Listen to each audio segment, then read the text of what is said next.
coming up on this episode of the Roundtable. And we also might imagine that there are blind spots we have that only history will reveal. So we must pray and hope for, mercy and grace from posterity. And we must constantly be performing a searching moral introspection, of which there is none among these people, right? We must always be asking, to what extent are we already the bad guys? Because if Dostoevsky could be one, if Dickens could write in ways that make us cringe, then dear God, what might we think about ourselves? This is the real kind of, if you want to talk about moral failings among great authors, it's how about you look inward for 5 freaking seconds? But no, they never do this.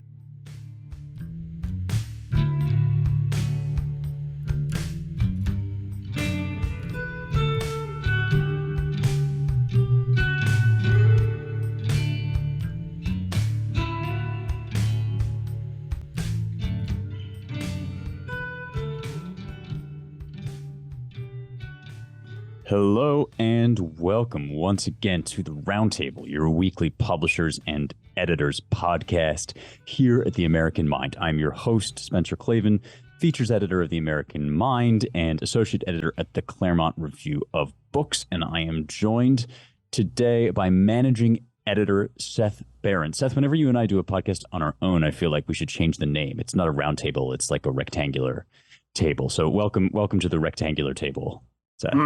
Or the linear table. It's just a little line. Linear, yeah. It's a line of no width. It just extends only in 2 dimensions. Yeah, okay. All right. Well, while you all puzzle over the geometry, physics, like Euclidean physics of a linear table, let us jump into our various topics.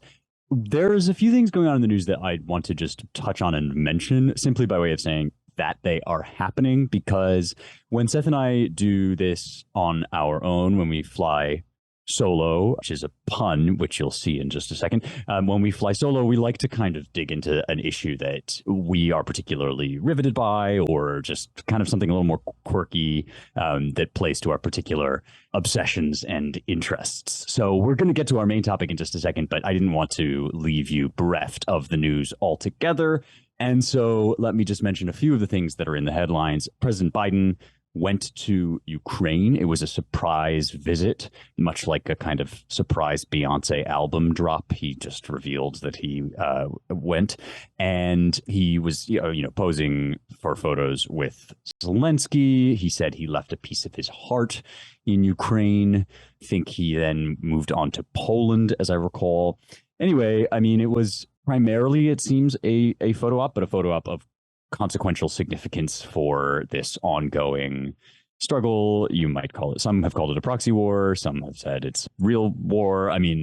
This is all just to mention that this is happening. We're not going to dig too deep into it today, I don't think, unless the conversation randomly takes us there. The other thing that we're going to wait to address until we've got some other folks on the pod are the oral arguments over Section 230 in the Gonzalez v. Google case before the Supreme Court. It's a pretty interesting case, in my opinion. It's got to do with this plaintiff who is claiming that YouTube, I believe, has liability for the algorithm which recommended ISIS videos. And YouTube, of course, owned by Google here. They didn't remove ISIS recruitment videos, and the algorithm basically radicalized this person who then tragically, evilly went off and killed somebody. And so this is kind of the fight over, whether these organizations serve as platforms or publishers, whether they can be held liable for what's on their platforms.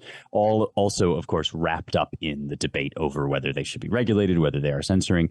We didn't feel like we wanted to get too deep into these weeds just because neither of us is really the person that follows these issues most closely, and I'm sure that our colleagues will have a lot to say about it. So we're going to put that on pause, maybe raise it in a future week.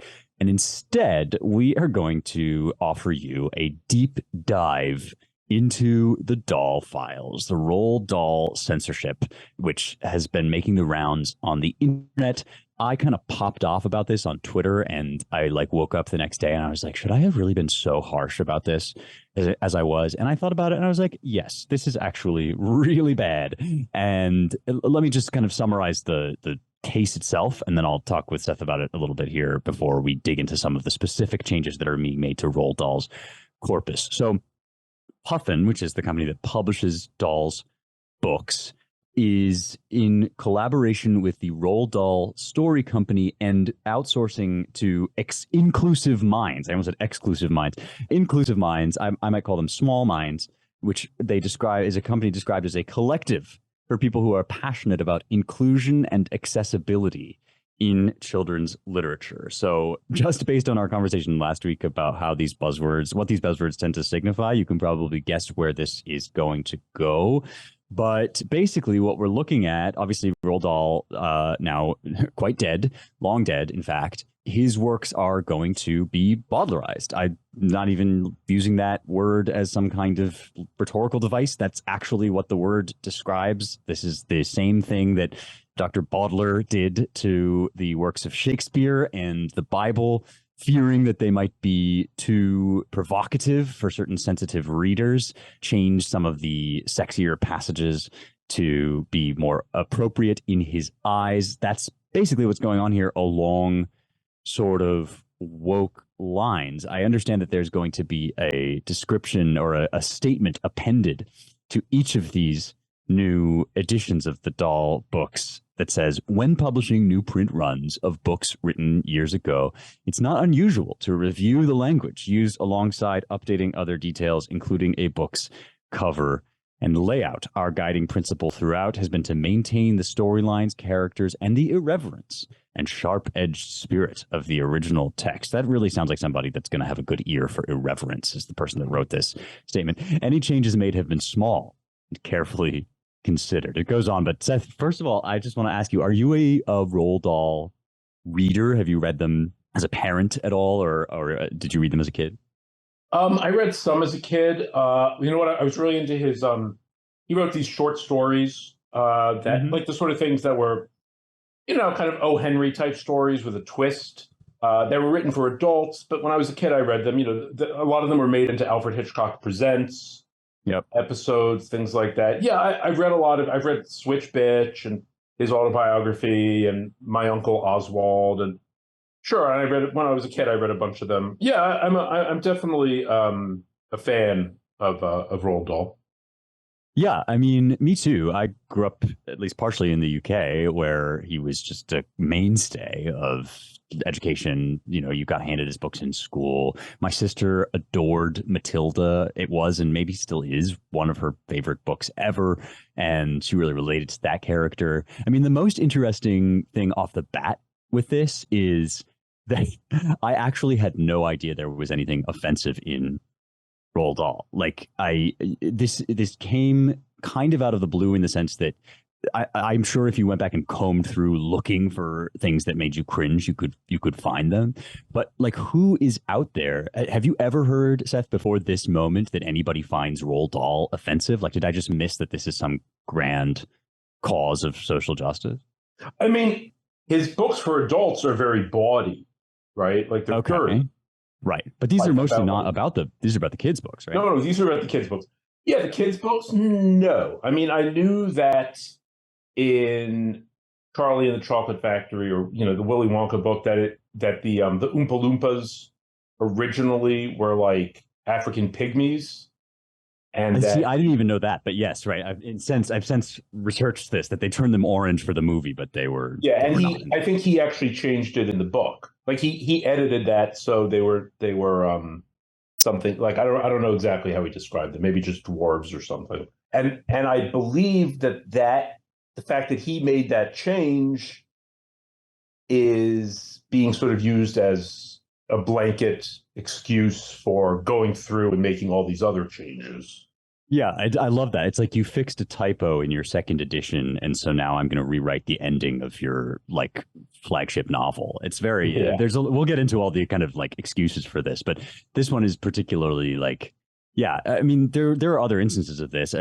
As I recall, Charles Dickens, when he heard from a reader that his portrayal of Fagin was offensive in Oliver, Fagin is a Jewish character and he's kind of stereotyped. He then, I think, wrote a kind of compensatory character in a later novel, but obviously completely different from like it's somebody else coming in and just ham-fistedly altering the corpus of and like a dead author. Like Agatha Christie wrote like 10 Little Indians, which I think may actually now have a different title.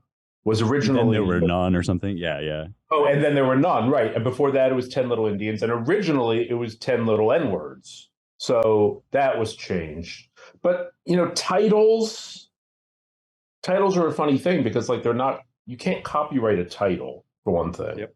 And different countries often have different titles of the same novel. So I'm not so sure that that's actually like such a major deal.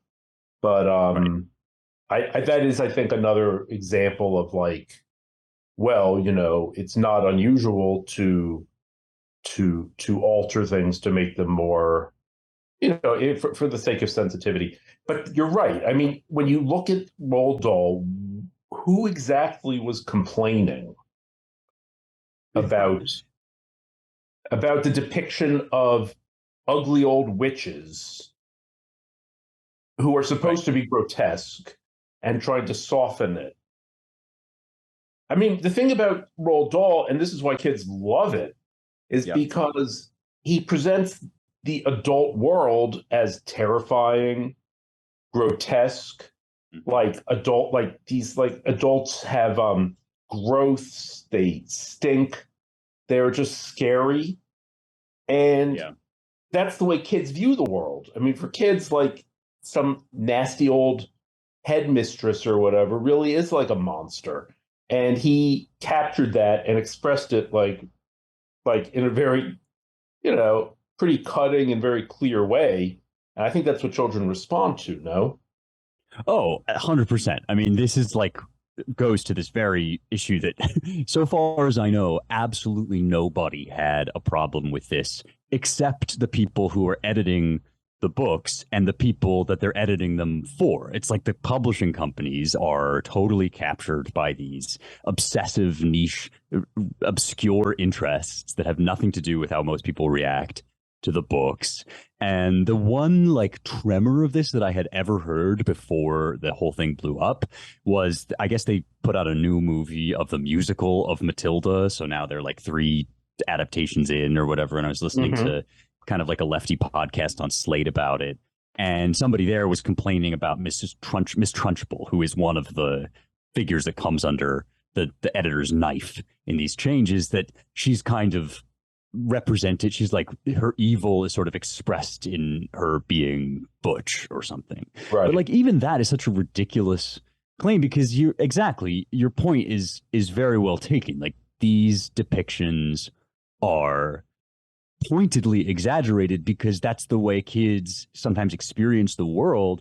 And like very, very few, if any, children's novelists really get that, except for Roald Dahl. I mean, even down to the like illustrations that often came with his books. I remember I had a little Post-it note on the page of The Witches where the witch takes her mask off and she's just like grotesque and hideous.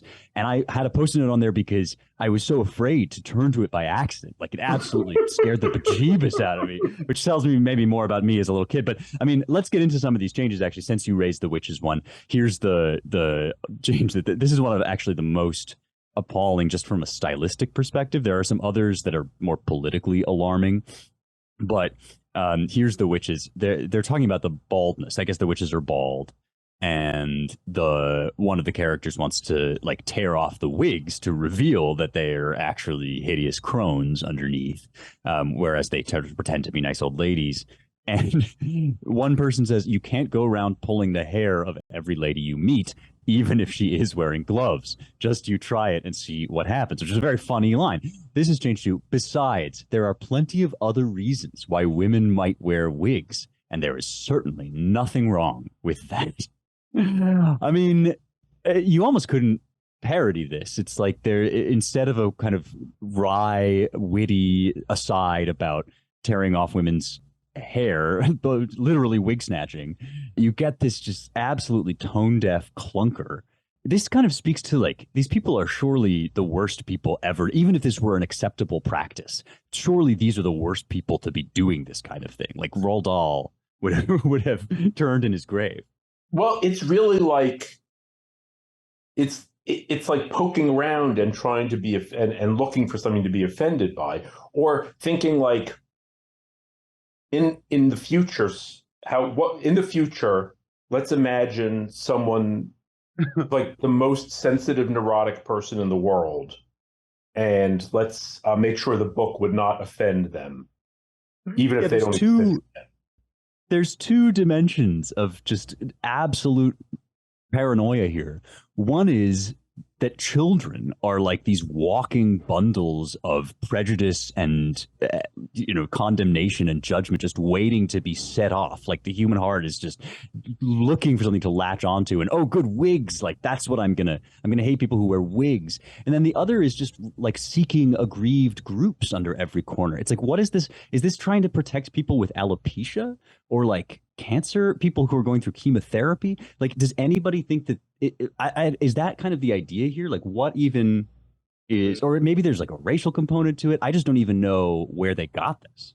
I think he could be all of those things, but I think this, from what I gather, this is a major issue, not just in republication of existing works, but in the publication of new works now, that essentially all publishing houses have sensitivity readers who go through like manuscripts and hunt for, instances of dialect that might be considered offensive. They look to look at the representation of minority characters to see, what could be construed as offensive.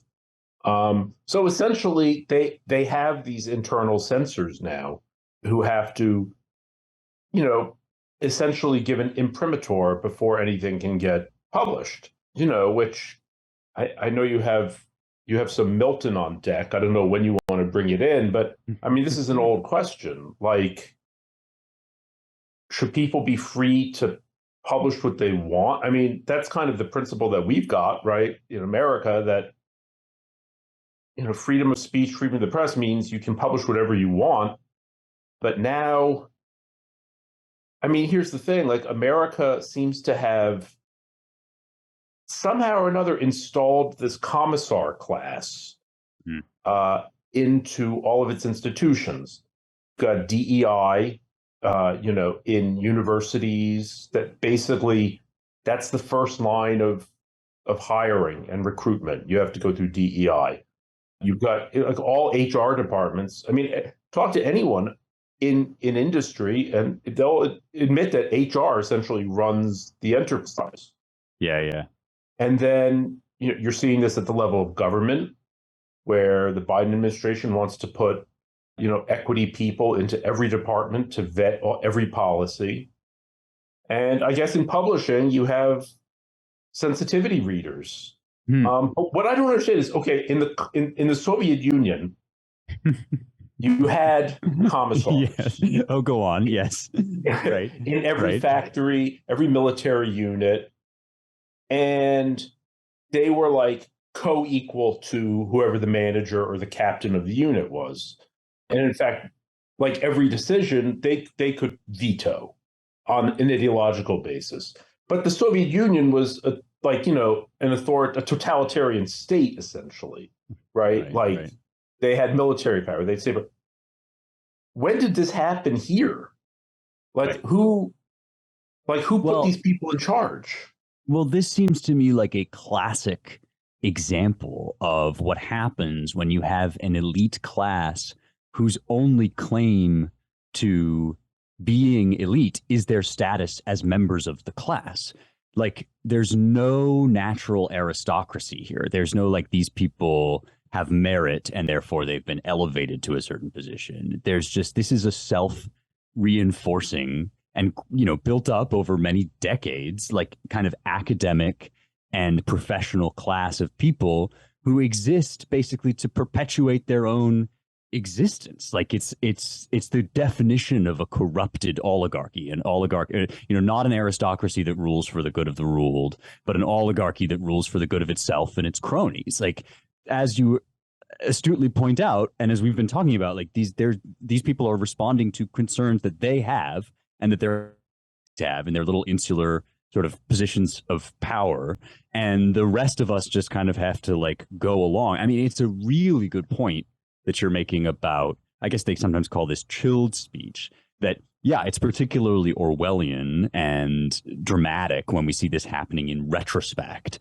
and like to dead authors who are being transformed before our eyes without their permission. And that's why it's absurd to say like, well, Dahl himself made changes and therefore we can make changes. It's like, it's not your book, you know? And of course, the tech part of it is also scary because, you know, unless you have a physical copy of these books, what if they just edit your Kindle version? All of that seems like on the table. Indeed. But over and above all of that, like what you're saying, also true, and like changes not just the shape of books that have been published, but what people choose to say and do, whether they believe it or not. Like, talk about accurate depictions of reality. Like, adults look terrifying and grotesque to children in many instances, but also like there are people in the world who have like prejudiced thoughts, and like, is nobody ever going to be able to write a character again who unfiltered has a prejudiced thought? Like, that doesn't seem actually helpful for anybody. It's like, what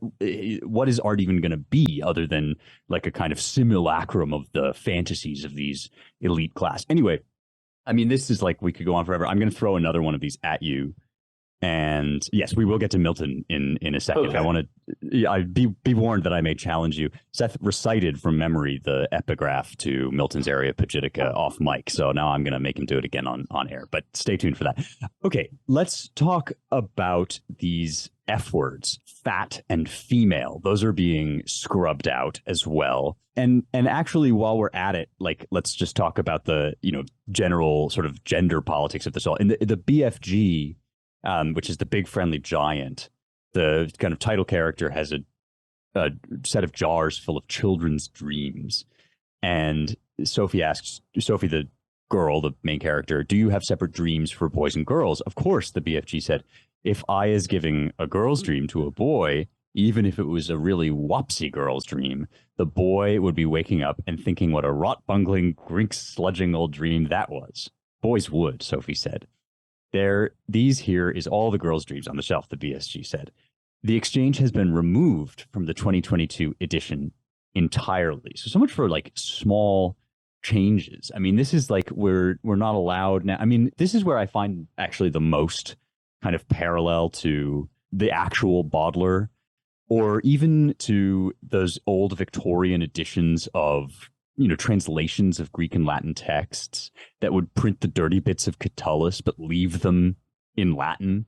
So like, right, you would have to, you know, that's kind of what this is. This is like, we have this insane neo-prudery associated with our like Baroque construction of like gender norms, but not the opposite of gender norms.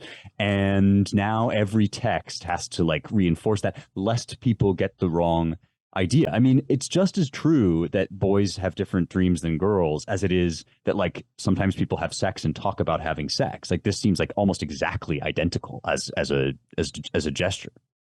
Yeah, absolutely. I mean, it really reminds me of like the Hays Code days in Hollywood. Yeah. Where it's like, okay, well, you know, that pencil being sharpened, that's very cute, but we know what you're saying.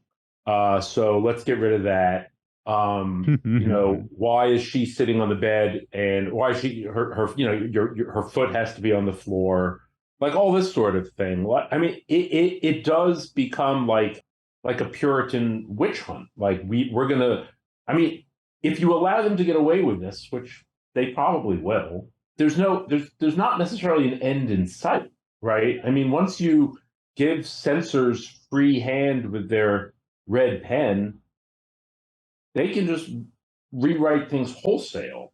You know, this is a bit of an aside, but I'm kind of fascinated by Banned Books Week, which comes out like every year. I think it was. Yeah. I don't think this is a tangent at all. No, go on. Yeah. Okay, so Banned Books Week, and every library in America will have Banned Books Week. Now, what's funny about Banned Books Week is, all right, first of all, the books that are usually on it are books like To Kill a Mockingbird, which is literally unavoidable. You cannot get out of an American high school experience without reading To Kill a Mockingbird. You cannot avoid that book. Okay, they've even made like movies about it. There's a play about it. You know, it's everywhere. It's ubiquitous. But I guess because someone sometime chose not to assign it. You know, and the other thing that's funny about To Kill a Mockingbird is that, I mean, I'm sorry, doesn't it all turn on like a woman lying about a black man raping her? So yes, I think it does. I mean, it seems like when Me Too meets, you know, the Karen question. This is intersectionality for you folks. Yeah, right. This is intersectional analysis of The other books on Banned Book Week lately, I noticed last year they were all very new books about, you know, trans kids. Right. You know, Mouse is now called a banned book because one tiny school district in Oklahoma, I think, replaced it in a reading list. I mean, by no means was it big.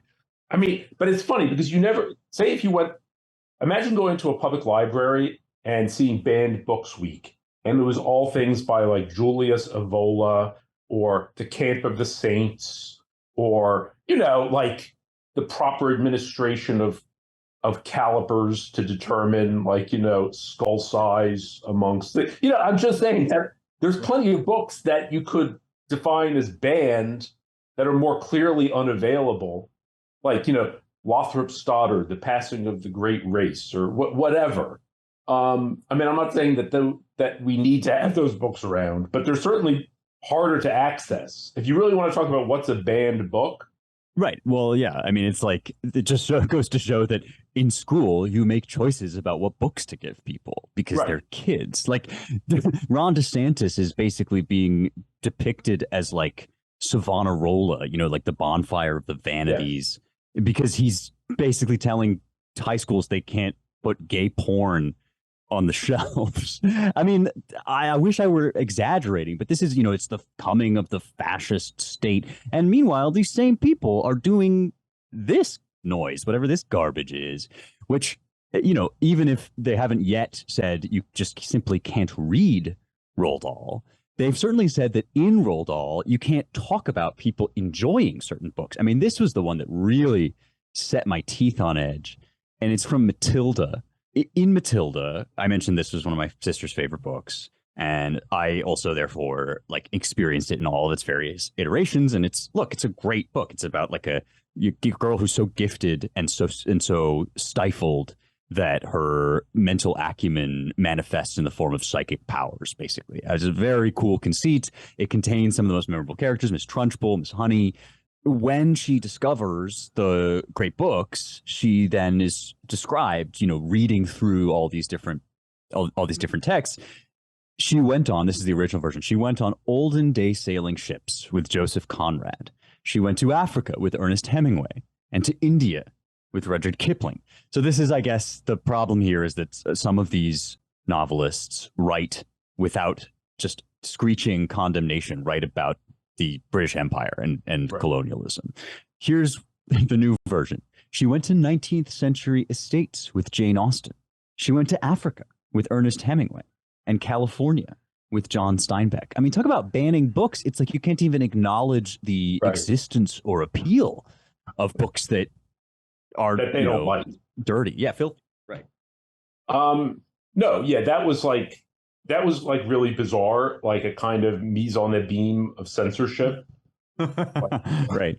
Like let's erase Kipling, let's erase Conrad. I mean, both of whom are greater than Hemingway or Steinbeck. Whatever. It's really frustrating. It's maddening. It's clearly people who are doing this don't care about literature.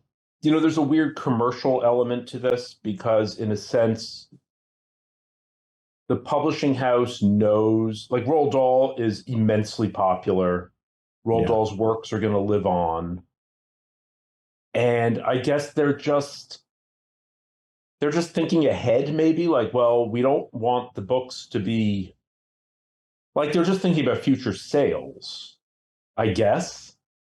Yeah, I mean, another comparison point I was thinking about was when they stopped producing some of the Dr. Seuss books. which was a similar occasion to similar discussion. But to me it was also very bad, but it did not, hit me in the heart in the same way that this did. Because, right, it's basically like, here's this giant, this great souled man, who, whatever, I'm sure he was a broken sinner like all of us, but he just created in his mind, in his heart, was an entire universe that people have lived in. The whole entire minds and people have lived in this world that he created, and all these beautiful novels. And it's like he has enough greatness that these people can just come in and like just scrabble at it and take some piece of it out to serve their own means, to serve their own ends, without worrying that they're gonna lose money or whatever. I will say that this is an excellent reason to buy old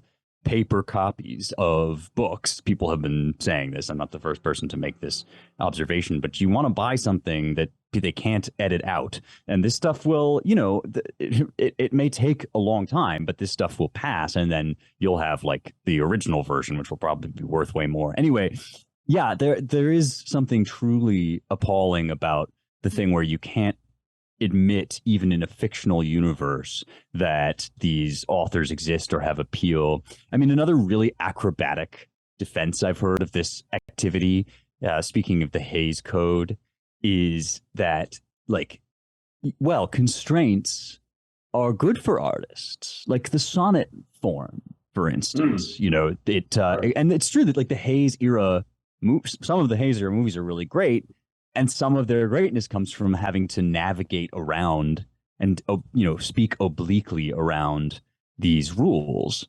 Sure. But it's like you could make any sort of argument along those lines. It's like people made great art when they were oppressed, and so we now need to oppress people. Like people, I personally think that gay artists were way better when they had to speak sort of through the side of their mouths about gay relationships and sublimate them into all these like musical theater tropes and stuff. But it's like, does that mean that we should therefore like start jailing people again for right. sodomy? Like, this is like truly. Well, certainly the left would not. It does kind of put the law. This whole thing puts the lie to the left's idea that they're fiercely in favor of. Although I guess they don't even make that claim anymore. That they're in favor of free speech. No, I agree. It's the whole thing is like sad and grotesque. One thing I think is interesting is that they keep trotting out Roald Dahl's anti-Semitism as like a reason why. Now, yeah, the guy apparently was an anti-Semite. You don't see that in any of his books. It doesn't come out. And here's the thing. Okay, look at English writers the first half of the 20th century and find one who wasn't an anti-Semite. Well, right. This is, yes. It was just like standard. Orwell made little cracks here and there, but it's just in the early 30s. They're actually a lot more mild than people like to pretend they were in Orwell's case. It was just part of like the literary culture. And you can take it or leave it, but it's just a fact. Look at Eliot. Eliot actually wrote like scabrously anti-Semitic poetry. Just outright. Yes. Burbank with a Baedeker, Blaystein with a cigar. That's just like the Jew squats on the windowsill. Crazy stuff. Pound. Come on. He was American. But anyway, all I'm saying is that it seems like really craven to be trotting out the fact that Roald Dahl didn't like Jews and was against Israel. Therefore, it makes sense to, screw around with James and the Giant Peach. Yeah, I shudder to think. Well, right. I shudder to think what these guys would do or will do when they get their hands on the scene in Brothers Karamazov, which is one of the most harrowing and strange and difficult moments, where Lisa, the kind of sweet little girl who's been making eyes at Alyosha, is basically possessed by a demon, and she starts spewing this hideous kind of anti-Semitic fantasy about the blood libel. And there's been all sorts of, I mean, people have talked about like Dostoevsky's anti-Semitism. And I think that the moment in the novel at which point Alyosha kind of confesses, he says, like, I don't know anything about this, basically. I think it's like really hard to deal with. It's hard to come up against this in a great novel. But it's like the crying shame is that there's actually an incredibly teachable moment here. If for anybody with 2 cents worth of moral maturity, there's an incredibly important thing to glean from this, even and in fact, especially when great authors, men and women with deeper and bigger vision than we, fail and fall short of our moral ideal, when it becomes clear that they were unable to see past the prejudices of their time. Then in humility, what we might say is, see, talking to ourselves, but also to our children, like, see that even great men and women, even people of capacious moral imagination and artistic vision, these people too, were flawed and fallen. And we also might imagine that there are blind spots we have that only history will reveal. So we must pray and hope for, mercy and grace from posterity. And we must constantly be performing a searching moral introspection, of which there is none among these people, right? We must always be asking, to what extent are we already the bad guys? Because if Dostoevsky could be one, if like Dickens could write in ways that make us cringe, then dear God, like, what might we think about ourselves? I mean, this is the real kind of, if you want to talk about moral failings among great authors, it's like, how about you look inward for 5 freaking seconds? But no, I mean, they never do this. This is okay. I'm gonna raise Areopagitica here, because this is one of Milton's great points in here. John Milton, Areopagitica, a written speech, a kind of imagined speech to Parliament for the liberty of unlicensed printing. Now, this was, so that's, you can correct me if I'm getting this wrong, but this was during the Puritan Parliament, of which Milton had been a supporter. So yes. Milton, anti-monarchist, participant in this moment in British history where the king is exiled and eventually killed, and writer even in defense of the right of killing kings. But when these people that he supported gain power, they then turn around and become the kind of censorious, this power-hungry, like totalitarians that he had feared and fought against, at least in this one particular, that they want to license printing. They want people to read over books and either edit them or just forbid them from being published. And Milton has this beautiful peroration, imagined peroration against this whole notion. And one of his great points is, who's going to want this job? The job of like poring over everything that might come to press, both old and new, and trying to discern what is in good taste and what is in bad taste and what is true and what is false. I mean, it's not going to be the best literary minds. And in fact, there's a famous contradiction that Milton himself then became a licensor. When he failed to stop this from happening, he became a licensor. But it actually isn't a contradiction when you realize, like, he thought, well, if it has to be done, it might as well be somebody that actually reads and actually has like a literary sensibility. But ideally, we would never put anybody in this position, because the worst people are going to be the ones most drawn to this job. So I'm just going to read a portion of this speech, and then I'm going to quiz Seth on whether he still remembers the epigraph of it, because it's a great way to start it up. But here he said, another reason whereby to make it plain that this order will miss the end it seeks, consider by the quality which ought to be in every licenser. It cannot be denied but that he who is made judge to sit upon the birth or death of books, whether they may be wafted into this world or not, had need to be a man above the common measure, both studious, learned, and judicious. There may be else no mean mistakes in the censure of what is passable or not, which is also no mean injury. If he be of such worth as behooves him, there cannot be a more tedious and unpleasing journey work, a greater loss of time levied upon his head, than to be made the perpetual reader of unchosen books and pamphlets, oftentimes huge volumes. There is no book that is acceptable unless at certain seasons, but to be enjoined the reading of that at all times and in a hand scarce legible, whereof 3 pages would not down at any time in the fairest print, is an imposition I cannot believe how he that values time and his own studies, or is but of a sensible nostril, should be able to endure. And then he goes on, he says, seeing therefore those who now possess the employment by all evident signs wish themselves rid of it, and that no man of worth, none that is not a plain unthrift of his own hours, is ever likely to succeed them, except he mean to put himself to the salary of a press corrector, we may easily foresee what kind of licensers we are to expect hereafter, either ignorant, imperious, and remiss, or basely pecuniary. It's perfectly turned for exactly this moment. Seth, first of all, would you favor us with the epigraph from Euripides of this speech, and then tell me why you memorized it? Okay. I mean, I remember it imperfectly. Okay, and I believe it goes like this: that is true liberty when freeborn men, having to advise the public, may speak free. When he who can and will may do so, blah, blah, blah. I don't remember. Deserves high praise. Yeah. Deserves high praise. Who neither can nor will may hold his peace. What can be juster in a state than this? Pretty good.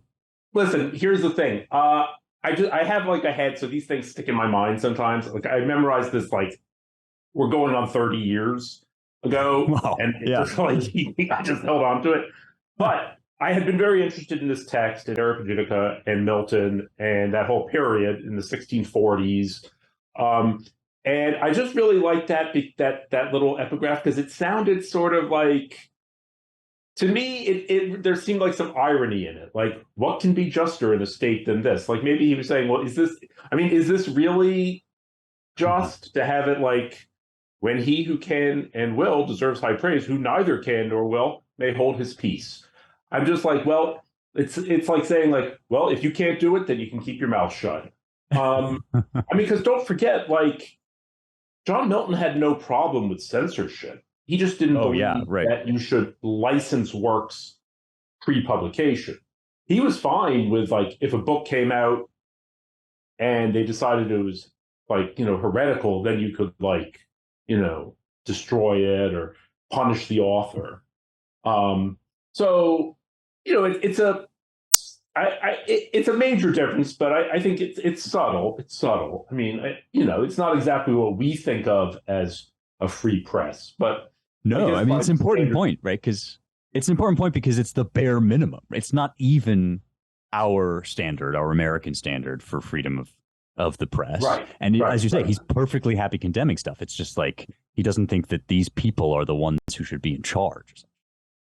Yeah, and it's actually a very interesting point. And if you think about, well, who at Puffin is tasked with the job of going through the books? I mean, doesn't it seem like this is like equivalent to a job of like going through, like having when all the kids in a boarding school take off their pants at the end of the day, who goes through and sniffs them all to see who isn't doing a good job of cleaning themselves. I mean, it's like like a gross job.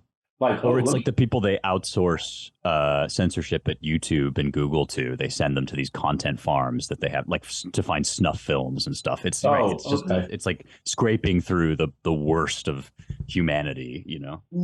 I mean, sure. I don't. I assume that these people maybe have good intentions when they're doing their job. But nevertheless, you're not getting like probably the top editors or whatever. But again, it's funny because this is the sort of thing like you brought up Brothers Karamazov, but I'm not so sure. I'm wondering, Roald Dahl may be a victim of his own success. Like, I don't know, are they going to go through Faulkner? I mean, here we're talking. If you're talking about like real high literature. Well, right. Like who's reading it? They don't have to worry about that so much. Roald Dahl is going to be read by millions of kids, so that's what they really care about. Right, like the influence and the reach.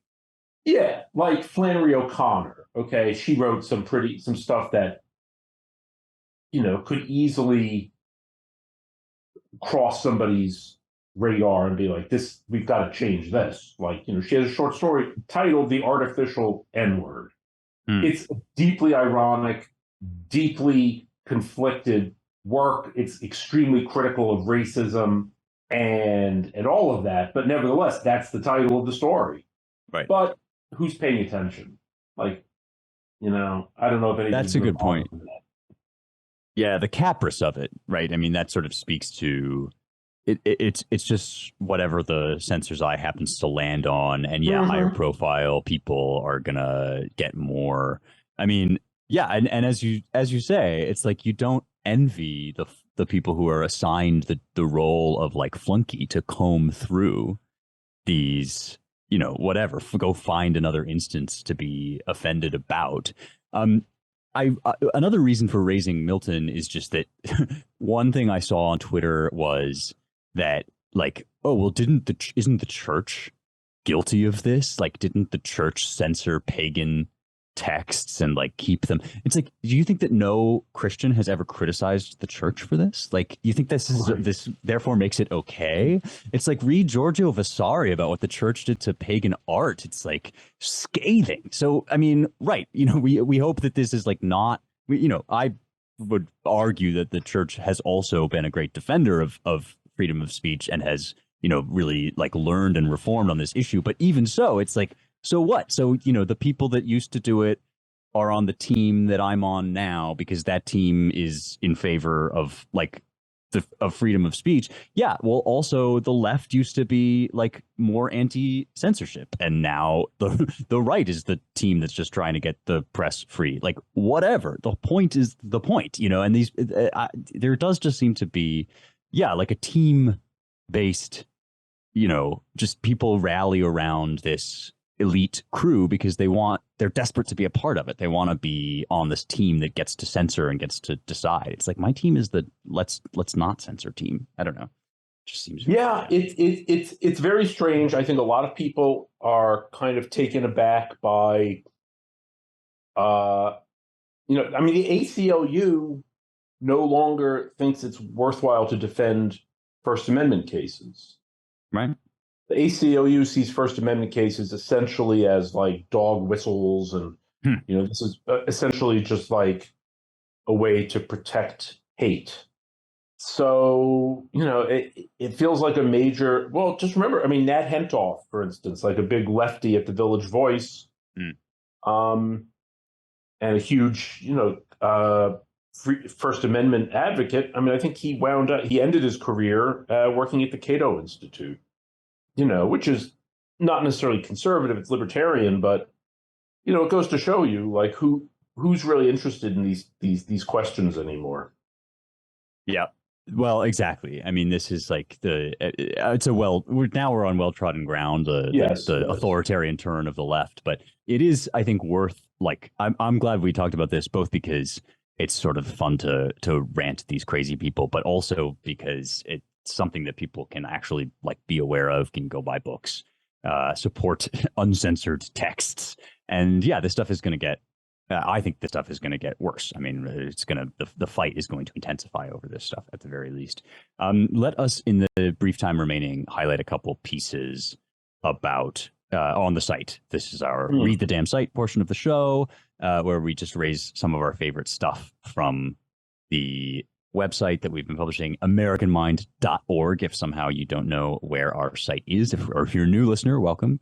I would like to highlight a pair of pieces today, and they are one by Adam Ellwanger and one by Raw Egg Nationalist. The Raw Egg Nationalist one is called "Do You Even Read, Bro?" And the Ellwanger one is called "I Don't Even Lift, Bro." And it's a referendum. These two discussions are all about right-wing bodybuilder culture, the merits and demerits of emphasizing physical fitness as not just a kind of lifestyle, but a political stance.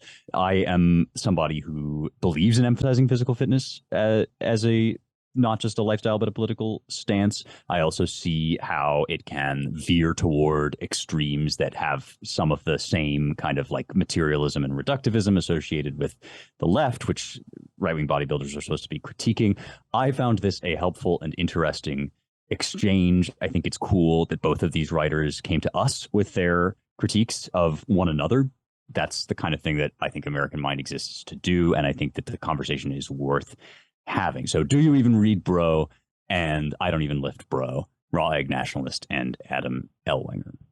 Yeah, those were fun pieces. I like literary feuds conducted in a gentlemanly, ironic, witty manner. These guys were both, well, I mean, I guess Adam's piece came out first. He wasn't seeing his, but even his piece was kind of like, firing salvos over the bow of the RWBBs. That was a lot of fun. The piece I'd like to suggest that people read by Scott Yenor, who is a Claremont.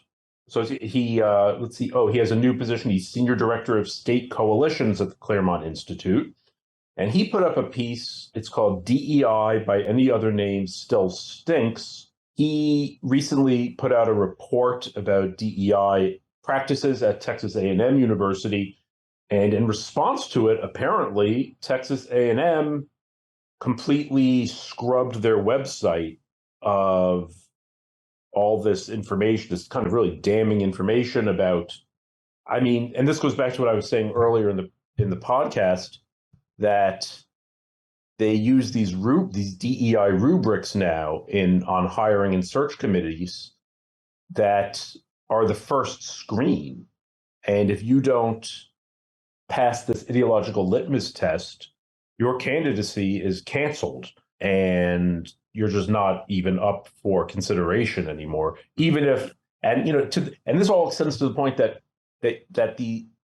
these DEI manuals recommend that job descriptions are written broadly, not tailored to like the actual needs of the department. Like, oh, we need someone to teach, plant biology. No, we need someone. What we really need is a diverse hire, or someone who understands the priority of DEI over scientific truth or artistic beauty or whatever else. Whatever the original purpose of the university is supposed to be is now really secondary. Anyway, Scott Yenor, it's on the site. It's a really good piece. Yeah, an interesting feature of that is it has a kind of quantum pill effect on me, because on the one hand, as with DeSantis and the AP African American Studies course, when you put this stuff in front of people and you explain in plain terms what's being said and done in our universities and high schools and colleges, people don't like it. And so and the wokesters know that people don't like it, so they tend to kind of scrub it away and hide it away. But then, of course, it's like, so that doesn't actually fix the problem, because then it just goes by another name. So you have to kind of like keep at it. All that having been said, yeah, Yenor really lays this out well, and he's also doing the Lord's work, it must be said, trawling through this stuff and leading some hashtag activism, which I don't mean in any kind of snide way, actually activism on this stuff. Yeah. So yeah, DEI by Any Other Name still stinks. Okay, thank you all for listening to the prismatic table, the parallel lines table, the linear table. This is Spencer Klavan and Seth Barron signing off. Thanks again for listening. If you would like to learn more about our work, you can visit our websites at AmericanMind.org, ClaremontReviewOfBooks.com, Claremont.org, and our DC-based Center for the American Way of Life at dc.claremont.org. You can also donate to support the show and to support all the work we do in defense and recovery of the American idea at claremont.org/donate. If you would like, you can also mention that you'd appreciate a shout out on the show. We are very eager to give those, but we will also happily let you remain anonymous if that's what you prefer. I would also invite you, if you haven't already, to give the show 5 stars on Apple Podcasts, rate, share, and subscribe. All of this stuff is hugely helpful. We cannot do this without you, and we like doing this, and we understand from your kind notes that you like it that we do this. So please do help support if you can. And that's it. Thanks to our engineering crew, which is a one-man crew this week, Logan Sepieri. We will talk to you all next week.